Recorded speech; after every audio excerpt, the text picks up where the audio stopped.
Welcome, YouTube subscribers, and you're watching The Auto Idiot.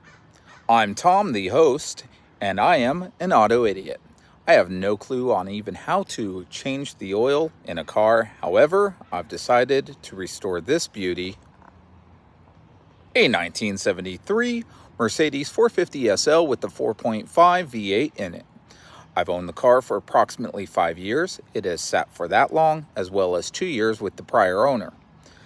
It needs a full restoration, is fully original, and I have no clue on how I'm even going to begin to restore it.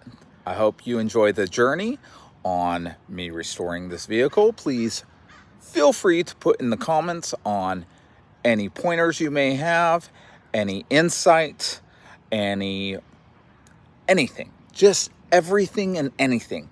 I have no clue what I'm doing. This is my first YouTube channel.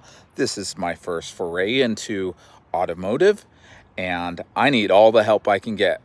So I hope you guys enjoy the channel. I hope I can bring some laughs, because I know I have no clue what I'm doing. And thanks.